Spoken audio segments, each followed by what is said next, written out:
Thank you so much. Well, first of all, I'm so excited to listen to all these amazing founders. So we've got with us for this session, Made in Malaysia, Homegrown Startups Making Their Marks Globally. First, we have Eric Cheng, who's the co-founder, Group CEO of Carsome, Jiun Teoh, co-founder and director, Carsome Academy, and Siak, founder and CEO of Exabytes. And all these three don't need any introduction. They're all very famous in Malaysia. But perhaps if I can just start this panel to have them just speak about, themselves, about their company. Let's start with Eric, please. Eric, can you give us a one or two sentence or a few words to start the ball rolling? Sure. So, hi everyone, and thanks, Rafiza. So, Carsome is the right now the largest Southeast Asia car e-commerce platform. Journey and we started the company in 2015. From KL, but ever since then we've been live in Indonesia, Thailand, Singapore, helping people to buy and sell cars. Thanks, Eric. Junie. Hi, Jiun Teoh here. You can call me JT in short. So I run the Carsome Academy. Previously, of course, we were working together on the solving the industry solutions of buying and selling. And right now, I'm currently developing and nurturing new talents and youth. Yeah. And last but not least, we have Chan. Chan, say a few words, please. Hi, everyone. Exabytes was founded 20 years ago, and today we are still doing the same thing, which is to help the businesses to grow their business online. So our product mainly in three categories: cloud, digital, and e-commerce. Okay, great. Okay, I'm gonna start with some really easy questions, but they're nevertheless, very, very interesting. And I'm sure a lot of people want to hear from you guys. How did you guys first think about the idea? What how did I'm gonna start this startup, or how did you come across? Just share with us. Maybe start with Chan first. Right. For me, I started a business when I was 19 years old. That's like 20 years ago when I was in college. That time the internet is simple. I was dating with my girlfriend back then, my wife now. So I need some extra pocket money, right? So instead of working, paid by hours with my skills in computer, I said, okay, why not I turn that into something I can make money from. So because of that, I ventured into selling computer hardware. And inspired by Michael Dell, I thought, okay, I need a website like Dell.com. So I learned about web design. Then only I realized a website is not perfect without a hosting. Then I researched more web hosting. Then I realized there are not many people providing web hosting. Then I thought there's a good opportunity. So I started a reseller for a US company back then. Then since then, the business has been growing. So now we have our own servers in Malaysia, Singapore, Indonesia, hosted more than 300,000 websites, more than 160,000 customers around the world. Yeah, and who would be your biggest supporter then? Of course, my wife and my family, since day one. Without that, I don't think I'll be able to continue until where I am today. Okay, great. How about you, Junie? Or JT? Yeah, sure. So I think we first start. I know Eric in the same company. We work in the media industry, and of course, we were, I would say, doing quite decent over there. And of course, we were very hungry to really be doing something of our own. So that's why we came up with this idea. Because of we know this industry itself is also not very transparent in terms of the car buying experience, selling. So that's why we thought of coming up with this kind of a business to help solve this. Eric, anything to add to that? Yeah. What made you think that, this is what I want to do, this is what I want to wake up to, how did that, can you describe to us that feelings? So I think the both of us, myself and JT, we always talk about entrepreneur journey, right? And Carsome is like the third company that I'm starting. Prior to that, I have two other different projects.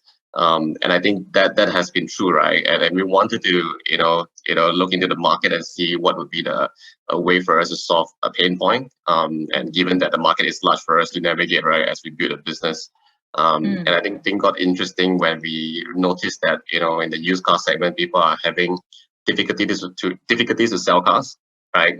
And you know, we hear it from our friends, our family, and we wanted to address that pain point. And that's how we come up with Carsome, a solution to provide an end-to-end, you know, provide a hassle-free experience when it comes to selling.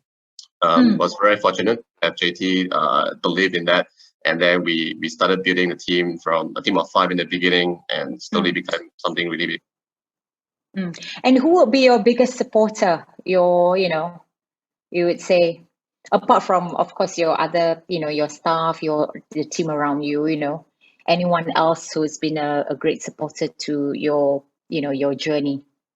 So I think I'm very fortunate, right? That there's a lot of people within the startup industry that has been very helpful. To be honest, along the way, actually, Chan helped me out to answer some of the questions too, like how to find a CTO and whatnot. So there's plenty of people in the industry actually been very helpful along the journey in helping us.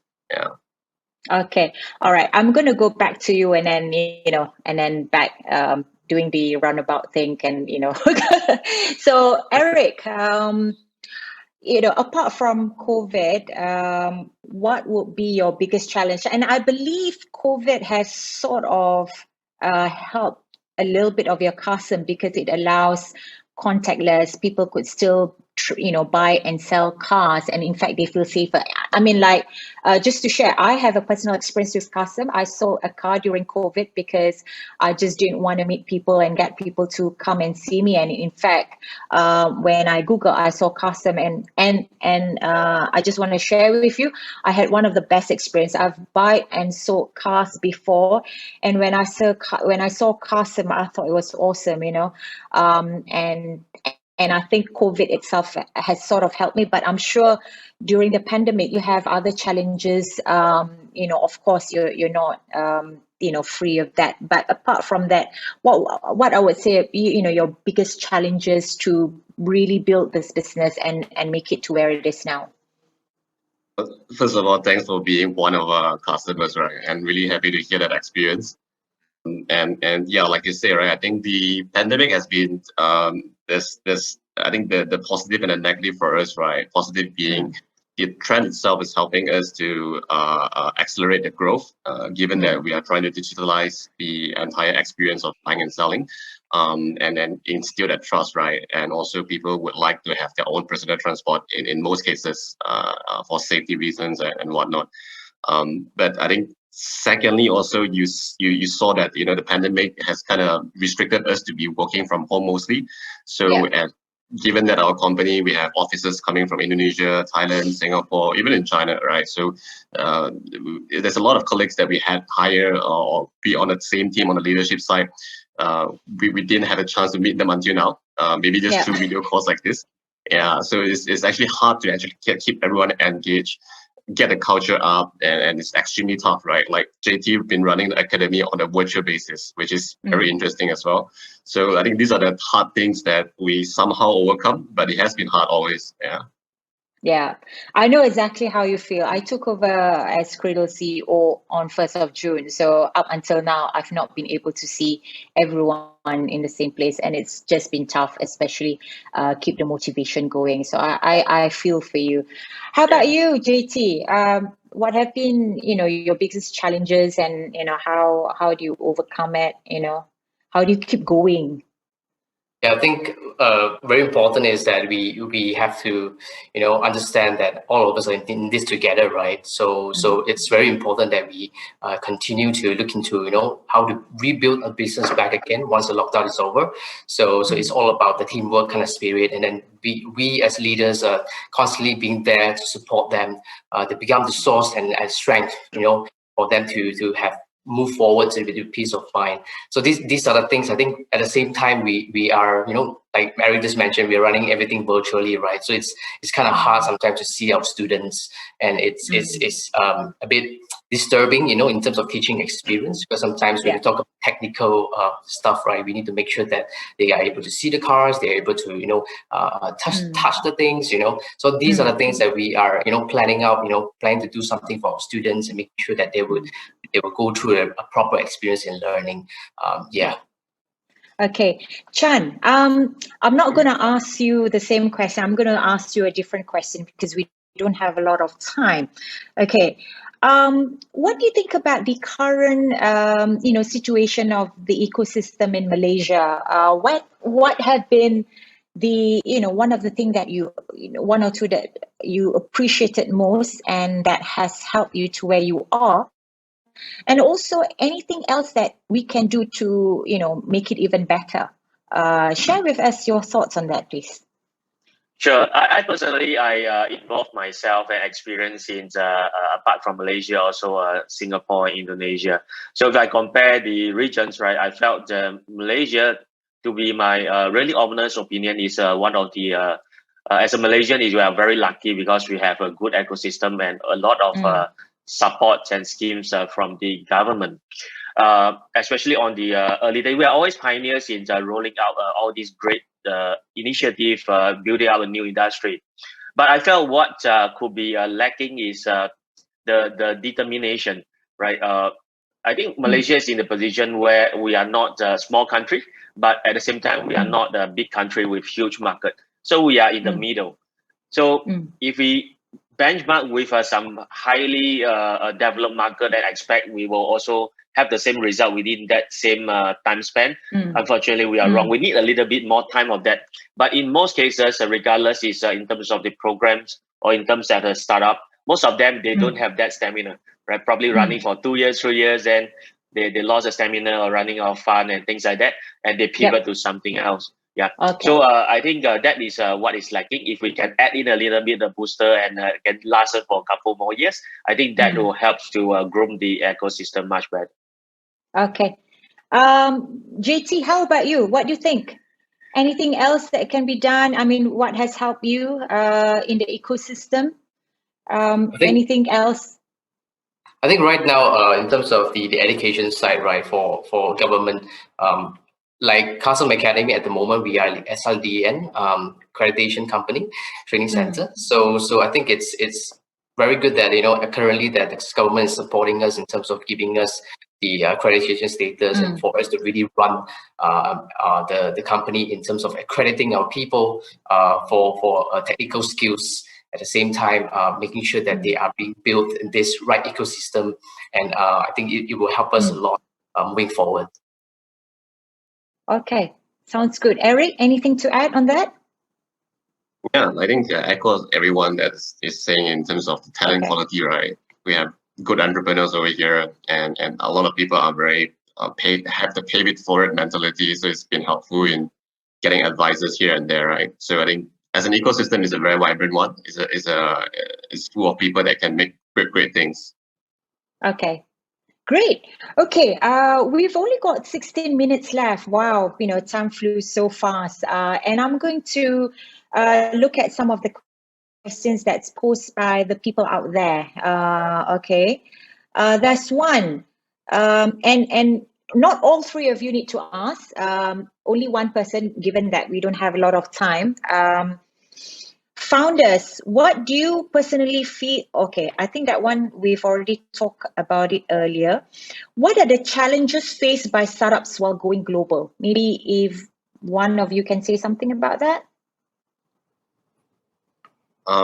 Yeah, so I think I can chip in, right, on from day one, the way we started the business, we wanted to go regional. We don't want to be just in Malaysia, right? We wanted to also go to countries like Indonesia, Thailand. And I think in many ways, the first things that you need to recognize is the localization, right? How do you expand into business countries like Indonesia, right? Cultural difference and the customer behavior is all unique compared to Malaysia, as much as the similarities. So I think these are the things that is not easy to identify because every industry has its own different way of doing things as well, even. So it's something that has to be very mindful when going global or going regional, right? To recognize those differences. Okay, great. Chan, anything to add on that? Just to add on, I think depends on business model. You need to find a market and strengthen that market as your home base before you go everywhere, right? Without a stronghold, I think if you split your resources to everywhere, I think it will be very challenging, especially for startups. Okay, yeah, no, I totally agree with you. I've been with a couple of companies where, we wanted to go, even to our neighboring countries, culture, local scenes, local, these are all some of the things that, you need to take into consideration when going, even next door. Okay, we've got someone asking, when is the right time for a startup to expand into other markets? Are there any key metrics that indicate it's time to expand? Anyone wants to answer that? Yeah, I can take that. I think it's also related to my previous answer. I think when you start to secure a major market share, one of your at least one market, I think that's an indicator that you probably start to want to look into a new opportunity outside the country.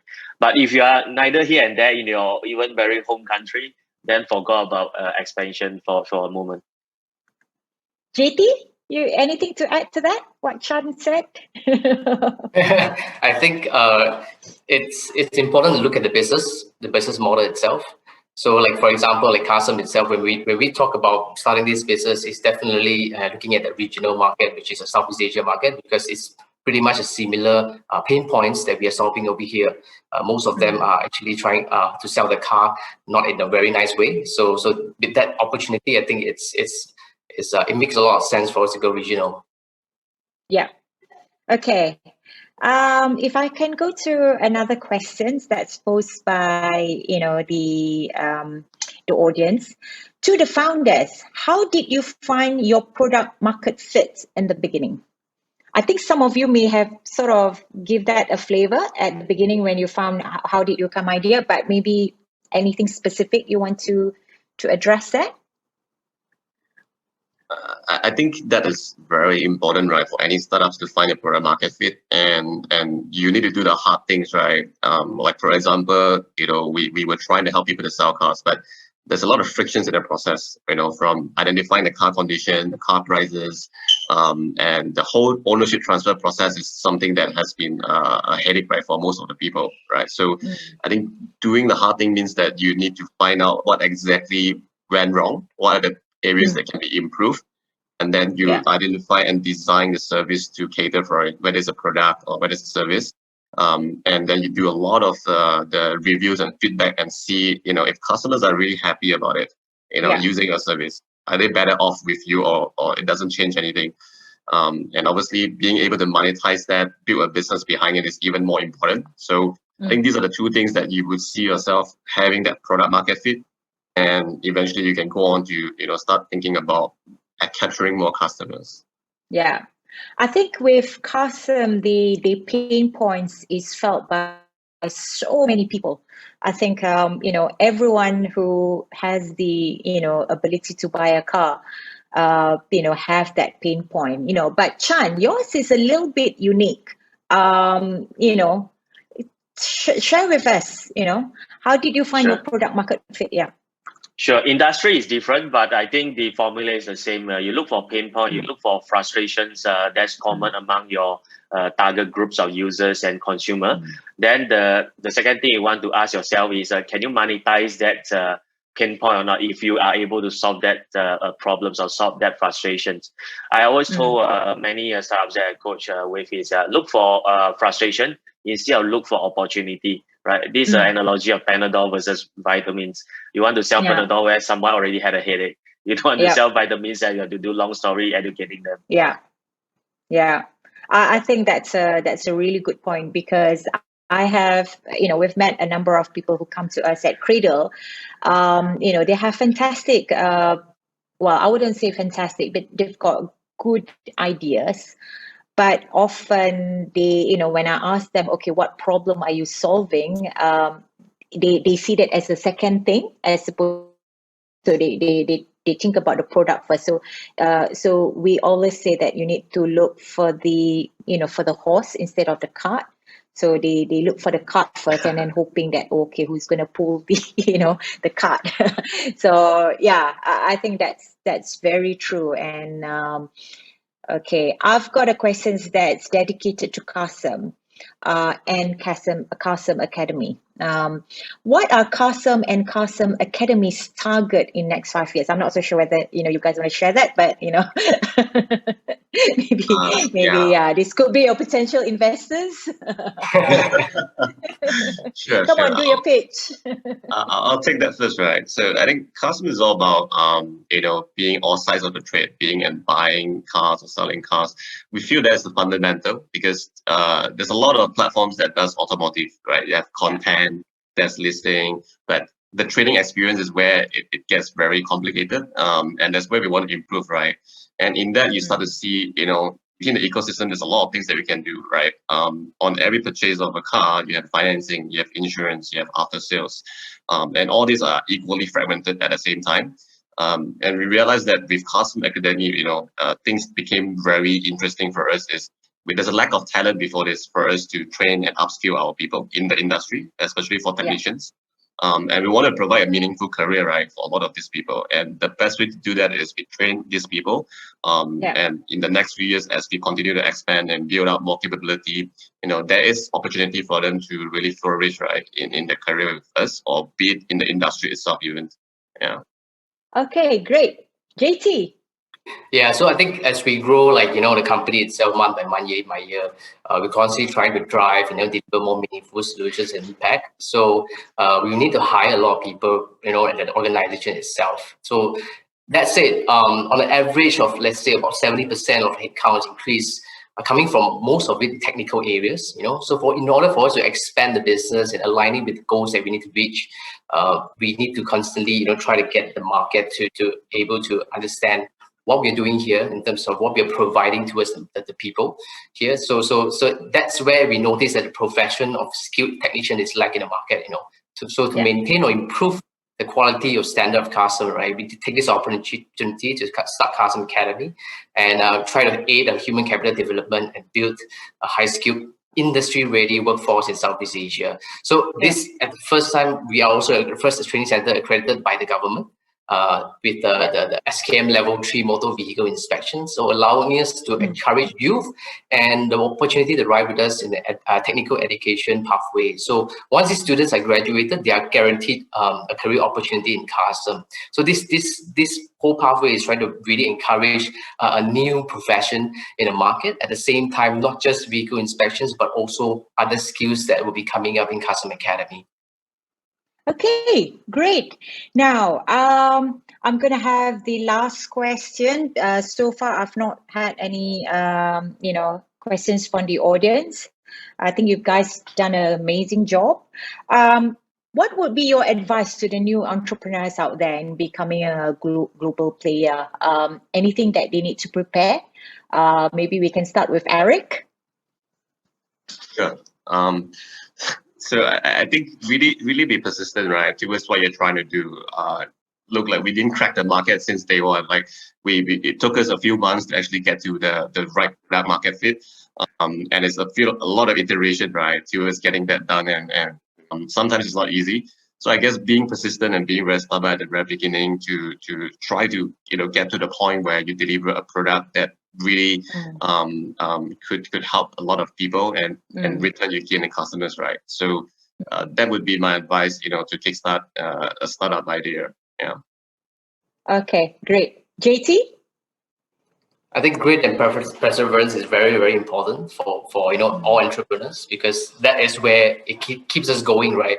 From the first day, like what Eric mentioned, we are constantly trying to find the right fit solutions to the market. And at the end of the day, I think it's not easy, but we cannot give up. We just have to know that what we are doing is right, and trying to make the people understand that we are trying to build a meaningful solutions towards the society these days, and that helps us to keep us up every night, or even drive our passion to keep going. So I think that kind of fire has to go on to ensure that we can be able to reach the goals. What helps you to maintain that fire? Do you have any like a mantra, or say for example, one day that you've just, oh my God, I don't want to do this anymore. So what do you do? I'm sure you've had those moments, right? It's Of just course. like me, when I do my marathon, after, 20 km, like, what, why did I sign this up? Like, I just want to stop now. So what do you do when you have that moment? I'm sure all of us, on here have that moment. Share with us. Exercise. Sorry, exercise. Exercising, yeah, exercise does help a lot. Yeah, it helps a lot. And for me, I love football too much. So sometimes watching football really kills my feeling, distract me a little bit. And after that, you can just get back to the normal life again. Okay, all right. So hopefully you don't go to the gym at the moment, but yeah. Chan, what advice can you give? They all look up to you. Come on, they want to hear Sure, what's sure. your For me, secret I think recipe. my secret recipe is the word focus. I saw a lot of company and businesses, they disappear after a few years because they were very successful, but they lost focus in between the journey, right? So I think focus is important. Always look back and remind yourself what is your fundamental, what's your core, why you started this business in the day one, what's your passion about. So I think that's important. Second thing is to not just watch your cash flow, but also to generate cash flow. Today, a lot of businesses or startups, they do relies on funding or raising fund. They forgot about how to generate their own cash flow. So once the funding stopped, the whole business will halted, and that's very risky and very dangerous. Yeah, that's very interesting point that you say focus. I mean, I completely, totally agree with you. But that's one of the I feel that it's the biggest challenge. Either yourself or any, Eric and JT can answer this. When do you decide, okay, this is a great opportunity that we can explore, or say that actually no, I don't want to dilute this and I want to keep focus. Because as an entrepreneur, yes, I completely agree with you. You need to be focused, but at the same time, you need to constantly look at other things, to take advantage with. How do you decide that? So I think in our company, right, we practice this, and every time when there's an idea or there's something that we want to do, which is out of the ordinary, maybe introducing a new product or a new strategy, a new marketing idea or whatnot. I think a lot of times we look at it as whether this would help the business have to find a breakthrough, right? I think that's important because I think we are in the phase where we are pursuing growth. So in many ways we are trying to do things that can bring back the best ROI possible, right? So and then you start to weigh different options. What if I do this? What if I do that? What would the outcome? And then you have a better answer whether I should do it or not, because then you know what would be the measurable outcome, right? And then you measure against it as you continue to execute. Yeah. That's always easier said than done, isn't it? I mean, as the person who makes a decision, like, okay, let's consider this, but at the same time, you are stretched with resources are very, very valuable to you, right? GT, do you have anything to add to that? I think pretty much same with Eric, and just trying to understand, every decision, every options there's a lot of different, I would say, outcome, right? So it's also really all about weighing that possibility and trying to also sometimes trial and error. If as long as we made a mistake, we have to rectify immediately. We don't just go on and see where it takes us. Yeah. I suppose lessons learned, yeah. That's Chan, right. how about you? Share with us, like you haven't shared with us. What do you do if the going gets tough? Share with us. For me, right, when I say stay focused, it doesn't mean we don't innovate or we don't try something outside the comfort zone. Yeah, I know exactly. Yeah. So when we come to a junction point, whether want to make that decision or that decisions, you always go back to checklist. Is there any synergies? Is there any ROI? And how can I split the resources that very, very, very limited resources that we have? So if you pass all the three checklists, then you got the answer. Yeah. No, I mean, when you said that to stay focused, I totally agree with you, because it's always very tough to remain focused. A lot of people get distracted a lot because, you know, they're all very passionate, and because people around us are constantly giving us good ideas, which is great, actually.